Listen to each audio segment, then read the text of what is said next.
Kalau kita berhenti di tengah lorong gelap itu karena kita takut karena kegelapan, maka kita akan terus di sana. Tapi kalau kita terus jalani itu terowongan gelap dengan keyakinan bahwa Allah ada selalu bersama kita, maka di ujung terowongan gelap itu pasti ada secercah cahaya yang keren. Benar gak?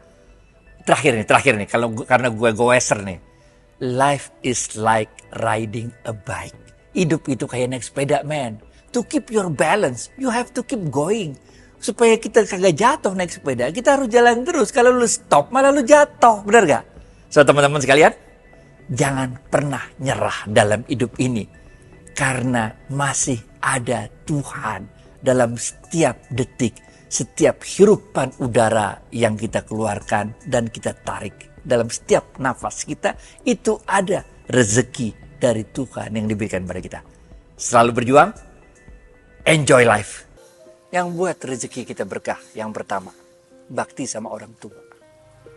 Rasulullah SAW mengatakan siapa-siapa yang berhenti mendoakan orang tuanya, maka Allah pun akan berhenti memberikan rezeki padanya. Jadi bakti sama orang tua, men, penting banget. Yang kedua, silaturahim, gaul. Pandai-pandai membawakan diri, main di sana, main di sini, banyak teman, men. Banyak teman, banyak rezeki. Yang ketiga, berbagi kepada sesama, sedekah. Bukan aja berbagi uang, berbagi apa aja yang bisa kita berbagi, benar gak? Kalau ente lakuin ini, maka ente berkah rezekinya. Tapi sebaliknya ada 3 hal yang kalau ente lakuin, maka rezeki ente akan seret. Pertama, ente buat maksiat. Ini nutupin jalannya rezeki. Udah, jangan buat maksiat, tau gak? Yang kedua, ente kagak bersyukur dengan apa yang ada. How come, man? If you won't feel rich, start count what you have that money can buy. Bener gak? Nah, yang ketiga, apa dua aja dulu ya? Udah dua dulu, biar yang satu jadi simpenan. Smart Skill School. Puasa mengajarkan we have to control our emotion and do not let emotion control us. Puasa mengajarkan if we have control over ourselves, then we have control over our life. Kalau kita bisa ngontrol diri kita, maka kita bisa ngontrol kehidupan kita. Benar gak? Itu yang membuat kita jadi orang free. Orang bebas. Be what you are. Be who you are. Be yourself. Benar gak? Bahkan Rasulullah SAW mengajarkan sebuah doa nih. Doa nih, Fit. Lo ingat-ingat doanya nih. Allahumma inni a'udzubika min qahrir rijal. Wahai Allah, lindungi kami dari orang-orang yang mencengkram hidup kami. Orang-orang yang mendikte hidup kami. Benar gak? Jadi kita jangan kelewat cepet nyalain setan, man. Setan ada, tapi setan itu lemah. Setan itu lemah. Dalam kitab-kitab tasawuf, Jalaluddin Rumi mengatakan, the moment we accept what troubles we have been given, the door will open. Ketika kita dapat dengan redho menerima cobaan-cobaan yang diberikan Allah kepada kita, pada saat itulah pintu pertolongan Allah terbuka. So, jadi kalau mau dapetin pintu pertolongan Allah dibuka, redo aja terima segala macam yang terjadilah. Bismillah. Ya, Ustaz. Maka apabila kamu telah selesai dari sesuatu urusan, kerjakanlah dengan sungguh-sungguh urusan yang lain. Dan hanya kepada Tuhanmu lah hendaknya kamu. Faiza faraqta fansab wa ila rabbika farghab. Ya, betul. Nah, apa sebenarnya kegunaan dari 2 ayat penutup ini yang ingin diberitakan kepada manusia? Ini jarang dibahas tuh, Ustaz. Itu sebetulnya kan satu surat ya, satu rangkaian. Fa inna ma'al usri yusra, inna ma'al usri yusra, fa iza faraqta fansab wa ila rabbika farghab. Sungguh setiap kesulitan itu akan dibarengi dengan kemudahan, dan sungguh setiap kesulitan itu akan dibarengi oleh kemudahan. Fa iza faraqta fansab. Dan ketika kamu telah menyelesaikan satu persoalan itu, wa ila rabbika farghab, maka kembalikan hasilnya, takdirnya kepada keinginannya Allah, pada kehendaknya Allah.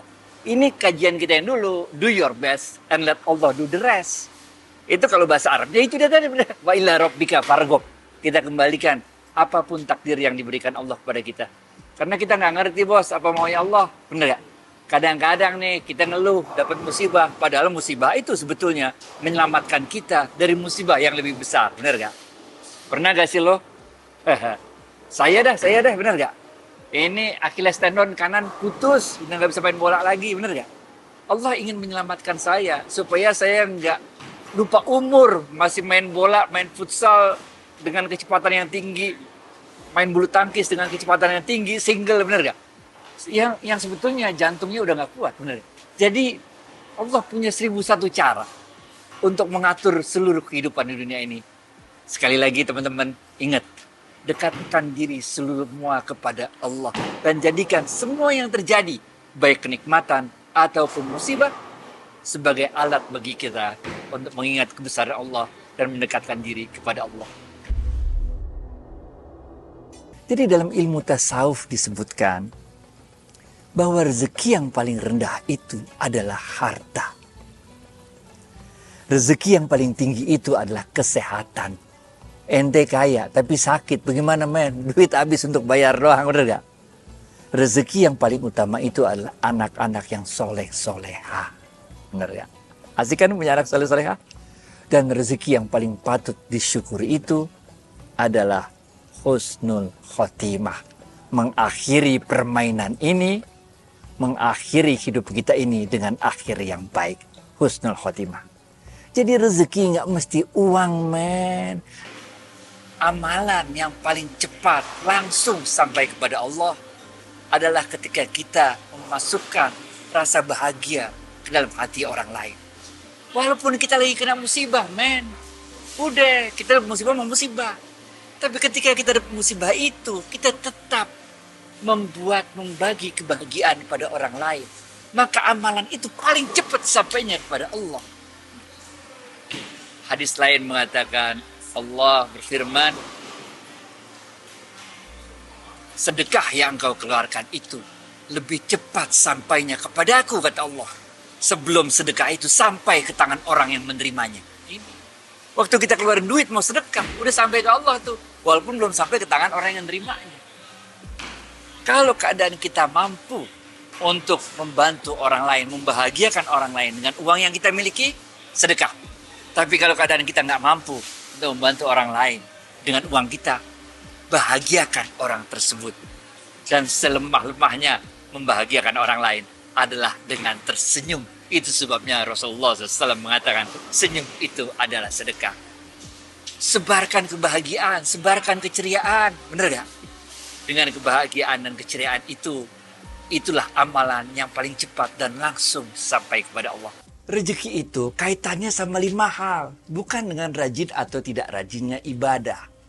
Yang pertama nih, rezeki itu kaitannya sama dengan kesungguhan ikhtiar kita dalam mencari rezeki. Ini nomor 1. Ikhtiar kita, kesungguhan kita dalam mencari rezeki itu yang menentukan rezeki kita.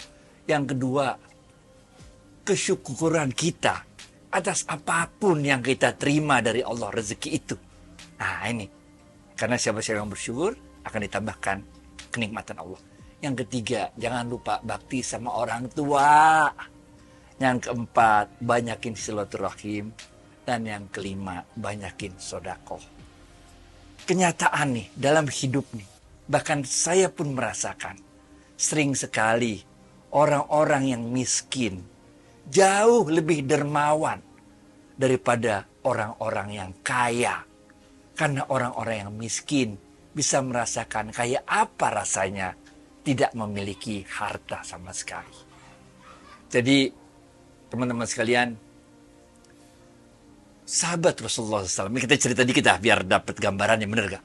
Sahabat Rasulullah SAW, ada seorang sahabat yang sangat rajin ibadah, tapi dia miskin terus, bener gak? Kemudian sahabat ini mengatakan kepada Rasulullah, ya Rasulullah, tolong doakan kepada Allah agar aku dapat menjadi orang yang kaya. Apa jawaban Rasulullah SAW? Rasulullah SAW menasehati sahabat ini dengan perkataan, wahai sahabatku, ketahuilah, harta yang sedikit yang dapat engkau syukuri jauh lebih baik daripada harta yang banyak tapi tidak dapat engkau syukuri. Ini Kisah kedua ada kalau ada masih waktu ya, masih ada waktu nih, kita nggak tahu nih YouTube berapa menit mereka. Kisah kedua nih, ini ada 2 orang suami istri di zamannya Nabi Musa alaihissalam. Hidupnya miskin terus menerus. 2 orang suami istri ini datang kepada Nabi Allah Musa alaihissalam yang mengatakan, ya Nabi Allah, tolong doakan aku kepada Allah. Suami istri ini bilang, agar kami diberikan kekayaan, supaya kami bisa lepas dari himpitan, kesulitan keuangan seperti yang selama ini kami rasakan.